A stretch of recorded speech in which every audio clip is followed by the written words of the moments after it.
Pension వచ్చిందాక మీకు? రాలేదు తల్లి, మాకేమో పింఛనే రాలేదు.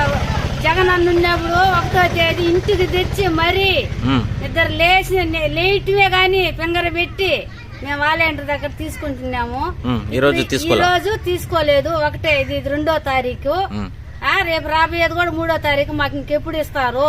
మమ్మల్ని సచివాలయం కాడికి వెళ్ళి తీసుకోమంటున్నారు. మేము ఇంత సచివాలయంకి ఏ నెలలో మేము పాలేదు. జగన్ ఉన్న దినాలు మాకు మళ్ళా జగనే కావాలా. ఈరోజు చంద్రబాబు నాయుడు తన అనుచరుడు ద్వారా కోర్టులో కేసు అయినారంట వాలంటీర్లు వద్దని చెప్పి. మీకు వాలంటీర్లు కావాలా వద్దా? మాకు కావాలి వాలంటీర్లు. మా తలుపు గురించి ఇచ్చారు బాబు. ఇప్పుడు ఇవ్వకుండా అయినారు, వాలంటీర్ మీద కేసు వేసారు చంద్రబాబు నాయుడు.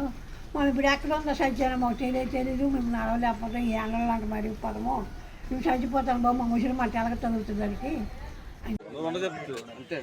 ఏం ఆధారం లేదండి అయ్యగారు. మాకు ఏం గెంజి కూడా లేదండి. హాస్పిటల్కి మందులకు కూడా డబ్బులు లేవండి. జగన్ గారు ఉంటే డబ్బులు ఇచ్చేవారండి. వాలంటీర్లు ముందే వచ్చి ఇచ్చేవారండి డబ్బులు. ఏదండి ఇప్పుడు ఏమో కానీ ఆ ఉగ్గు పిల్లలతోటి, కాళ్ళ బాధలతోటి, నడువుల బాధలతోటి చచ్చిపోతున్నామండి. మాకేం ఆధారం లేదండి. మాకు ఏం ఆధారం చూపెడతలేదండి అయ్యగారు.